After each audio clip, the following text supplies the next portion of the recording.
Hello. Good afternoon. My name is my name is Dr. Gonsum Christopher LONGJI from the Department of English, Plateau State University here in Nigeria. My presentation is on linguistic ethnographic investigation of salutation in interaction. Quickly, the general overview of this presentation is first we'll look at key terms, then background of the study.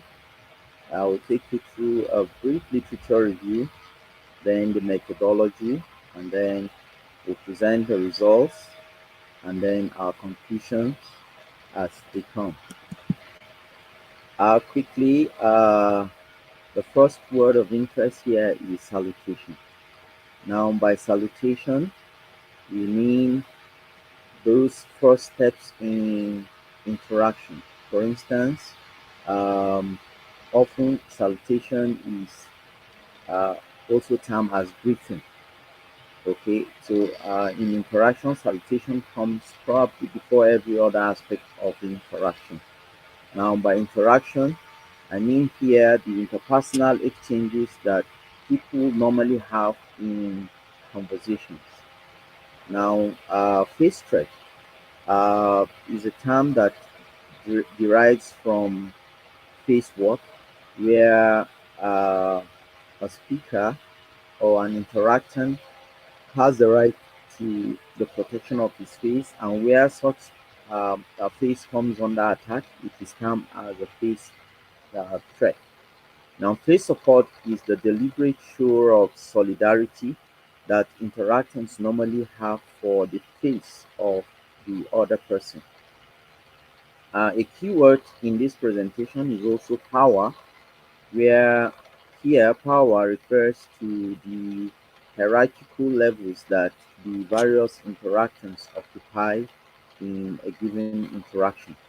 So you can have a teacher, a student, they share different, they may share in a common environment of interaction, but then they have different power position in society.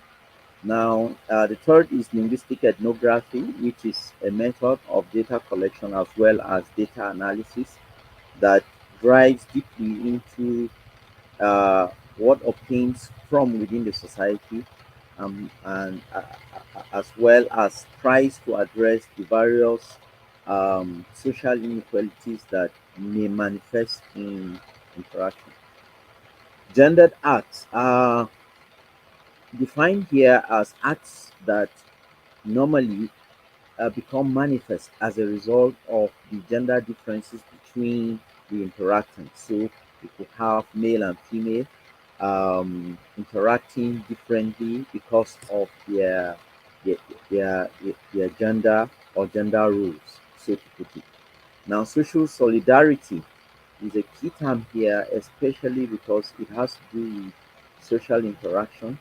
And in social interaction, participants are assumed to share or to participate uh, in ways that they will solidarize with one another. Quickly, here I share with you some common background to this topic, which is the various forms of salutation. For example, in Nigeria, where I come from, this particular picture is depicting the salutation style of the Yoruba speaking people of Nigeria.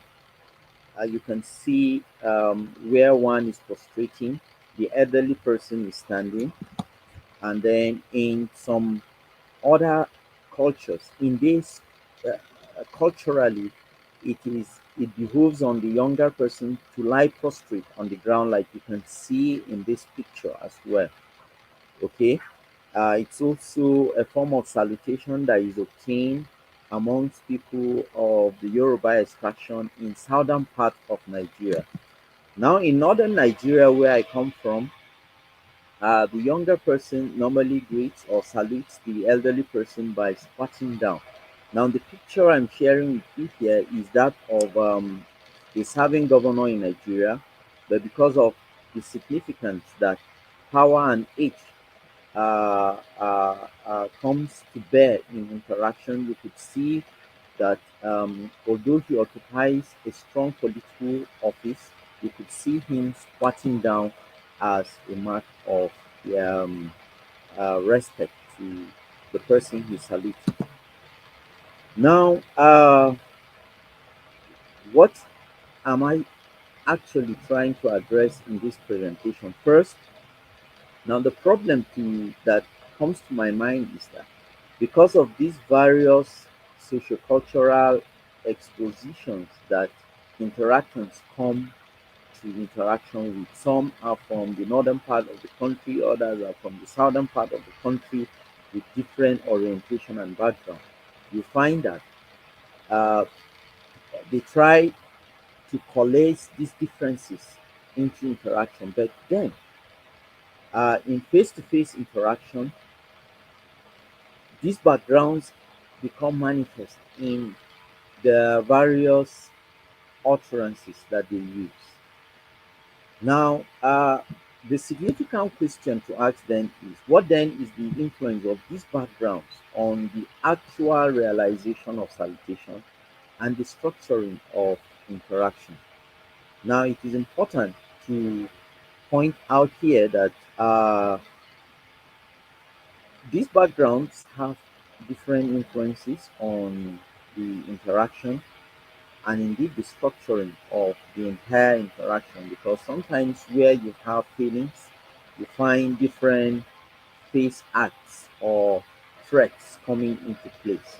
Okay, now in my aim is to actually unravel the various linguistic and non-linguistic layers and factors that impact on salutation and the various speech acts that they generate. And then, secondly, my aim is to generate significant debates on the importance of pragmatic awareness and pragmatic competence in ELT classes, especially in English as a lingua franca context. So, like in Nigeria, the context is English as a lingua franca, and I believe the same as well in in Cyprus as well. The aim here is to generate a robust debate on the importance of um, in, participants achieving a desired level of pragmatic awareness as well as pragmatic competence. Now, by pragmatic awareness, here I mean the ability of the interactant to understand contextual cues that often come in the form or come alongside the various utterances that he hears in a particular interaction. And then by pragmatic competence here, I mean the ability of the interactant to understand the various um, the significance of the existing context of an utterance. Okay, and for our literature review, I have first looked at Austin 1962 and CS 67 as the bedrock of interpersonal pragmatics and conversational implicators. Now, their work was centered on uh, in, not particularly on pragmatics alone, but on the interchange between one speaker and the other. And oftentimes these speakers are coming from different sociocultural backgrounds. And then secondly, I have also examined Holmes, who has gone a step further to look at gender differences in interaction. And here in particular, her interests uh, Holmes and Ban, their interests have been on the differences that are often generated because of the differences in gender roles. And then Ting Tommy as well as Arundale, are known to have pioneered works on peace negotiation as well as peace work, where they see face as a manifestation of social interaction between different interactions. Now, Locker and Words 2005 is also an important work because it looked at social interaction as a relational work between the interactions. Okay, and because it is seen as a relational work, it uh, it brings to fore the work of Spencer Orte, who looks at social interaction as a form of rapport management, the management of relationships.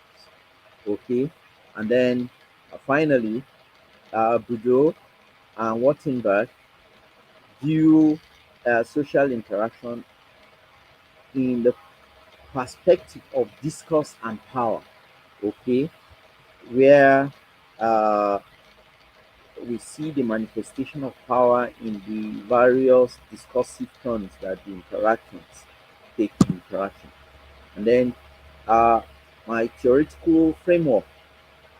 Okay, I've anchored this work on Groffman, who is a pioneer contributor in the field of face work, where he sees face as intrinsically linked to English folk or a culture of face loss or losing face or shame. Okay, and then we have also looked at Grecian scholars like Lakoff, Leach, and Brown and Livingston, where they see the utterance as the object of analysis, while face is viewed as a subset of politeness. And then, thirdly, I've looked at relational and interpersonal work where utterance, context, interlocutors are now the subject of analysis, where they become important members of a speech event. So, uh, and this is our perspective, or this is my perspective in this presentation, that context, utterance, and then interactions are the subject of analysis in this presentation. Now, by way of my methodology, I have adopted an ethno-methodological approach to this study. I have adopted linguistic ethnography, which, like I said earlier on, is a form of data collection where the recording of the data of the interaction was done. Where also I have also collected data by um, using participant observation, okay, by generating and taking notes in an ethnographic note. I have also employed the tool of stimulated recall interview, where the discourse data that were generated in the field um, were interpreted, and then those actors or participants in the interaction were purposefully asked questions as to how they demonstrated in during the data collection. I have now for the data analysis, I have used micro discourse analysis, a data-driven approach to discuss data, where it allowed me to look at both the micro and the macro level of the data. Now, in order to make the data for this study reliable, I have first I sought the consent of the participants, okay, and then secondly, during the I did a micro discourse analysis session with different level of students, first from Nigeria, then secondly, when I was preparing for my thesis presentation, I did a micro discourse analysis in Cyprus with some postgraduate students, and it was very instrumental in the final analysis of the data as well. Now, some of the extracts were also used in publications with reputable journals. For instance, this particular presentation is already built for publication with Sage Open. Now, the stimulated recall interview that I did also added some form of reliability to this data because the questions that were asked emerged from the discussed data. And then finally, the various steps taken for the reliability and originality of the thesis itself. Now, first, in order to highlight the value of salutation in interaction, I have extracted three extracts on lack of salutation by three students so that to make the presentation easily. First, I looked at the lack of salutation by Abel in extract 1. Now, if you look at this particular extract, you find that uh, they knock on the door, yes, but because of the value of salutation, look at what is happening in line 2. Although the Mr. Jude asked him to come in, you could see that uh, he asked him to come in, and then there was a long pause. Okay, he asked him to sit down,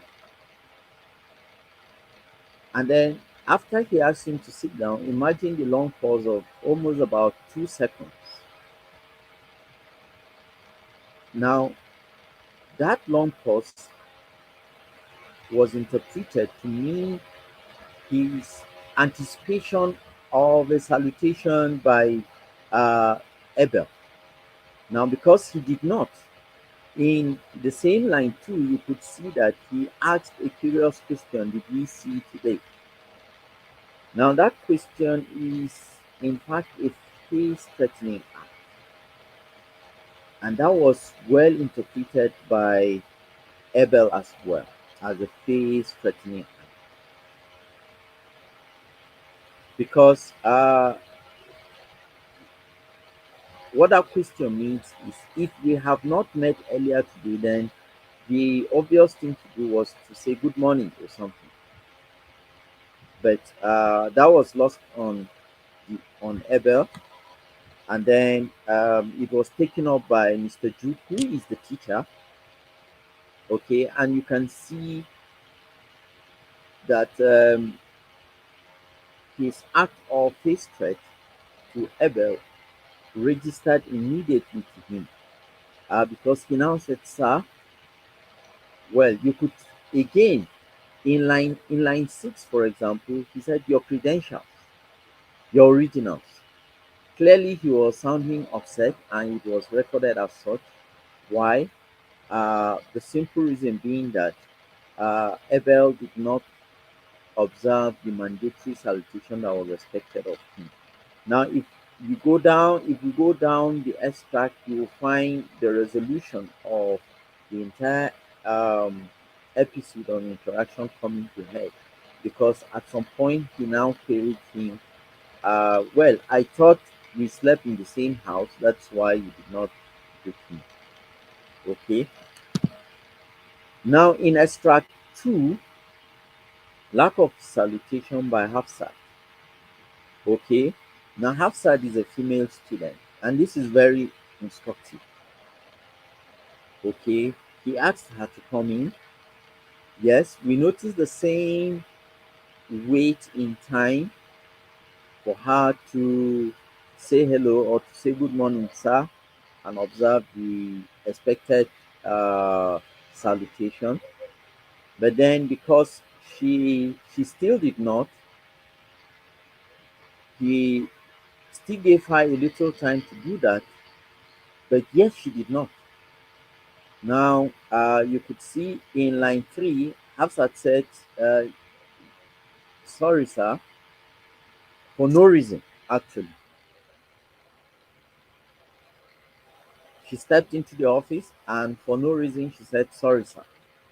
And then the next in line 4, you find Mr. John saying, sorry for what? For standing there. Now, well, he asks her to sit down, sit down. Now, clearly, you could see a difference between the interaction in the first extract and the interaction in extract 2. Okay, in extract 1, the face threat was very obvious, while in extract 2, there was no face threat at all. Now, I have also added extract 3, the lack of salutation by Kim. Okay, now if you look at it carefully, he knocks the door, which probably is almost like a tradition to all the students, the act of knocking at the door, etc., etc. Now, he was looking sternly at the student. Now, Kim is also a male student. He waited, and then all of a sudden, Mr. John took the first position of greeting. And by greeting, he used the word "Good morning, sir." Now, that's a very strange way of greeting because here is the teacher greeting the student, "Good morning, sir." Now, that's an indirect face threat. And quickly, Kim said, "Good morning, sir." Now, in order to remedy or to correct his lack of salutation, he said, you have not greeted me, so I'm greeting you. That's in line 4. Now, clearly, you can see this overt face threat because of the failure of salutation by Kim. Now, in line 6, so why didn't you greet me in the first instance? You can see still the teacher is still following up on the lack of salutation by Kim. Now, the result of the extract presented clearly showed uh, two important results. The first result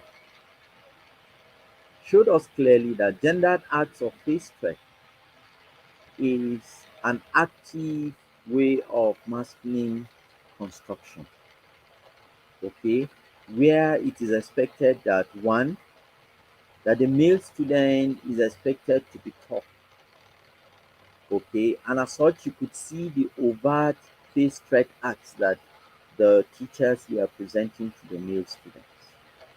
They were more direct, they were more confrontational in their approach of the lack of salutation by the male student. And then, secondly, there is that general expectation of male students to know better what to do.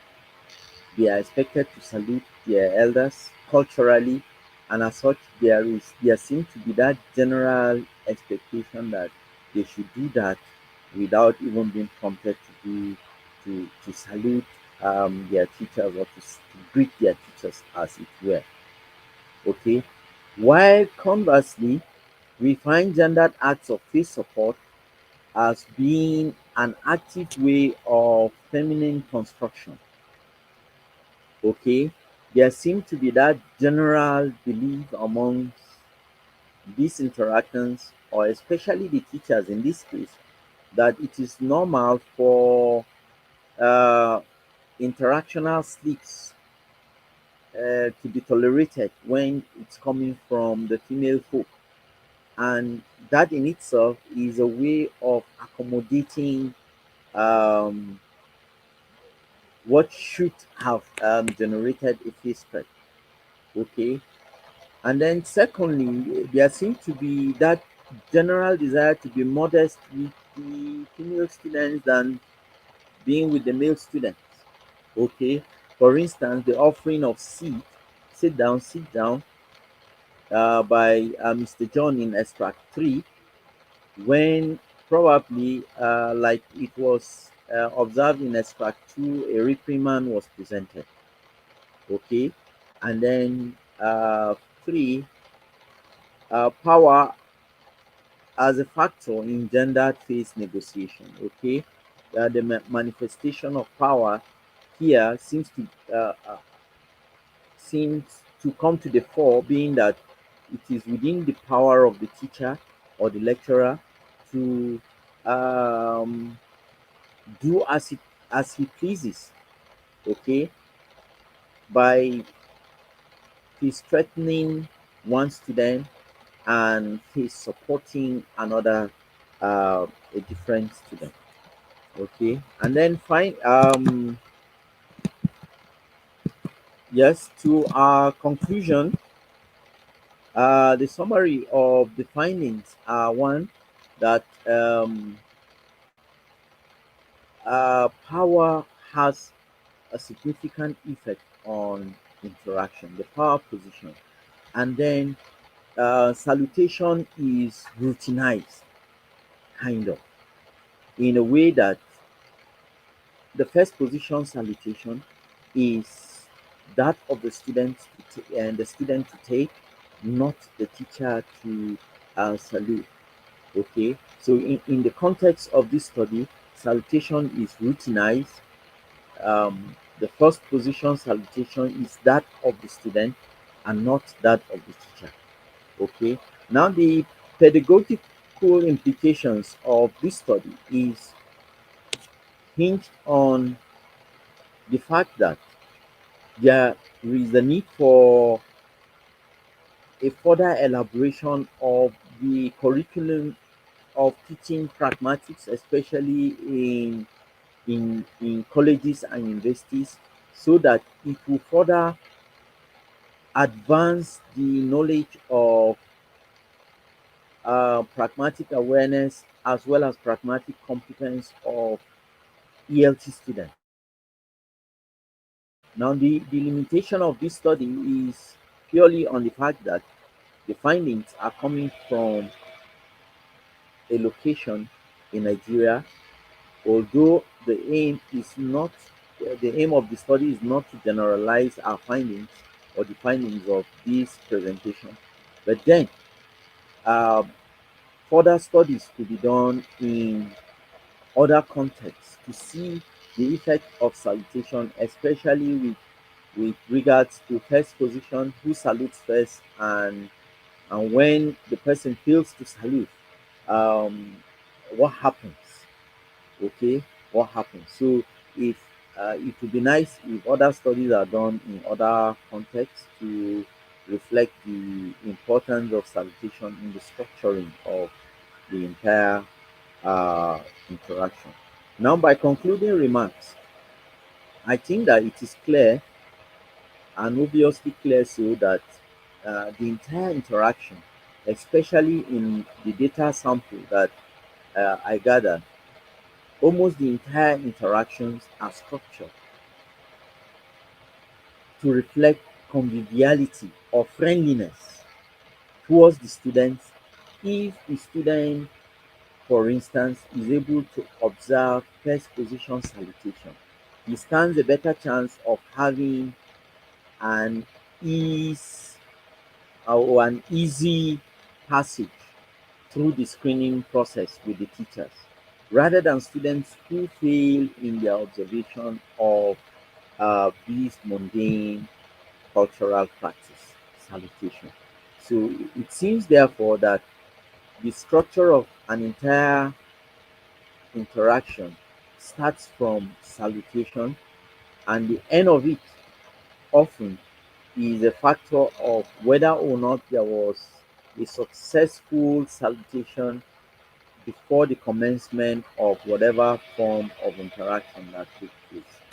And then finally, at the you have here the appendix where you have the key to the interpretation of what I have presented in the presentation so far. And then here are a list of references of some of the books that I consulted in order to come up with this presentation. Uh, Finally, thank you very much. It's been my pleasure to be with you for these few minutes. Thank you once more.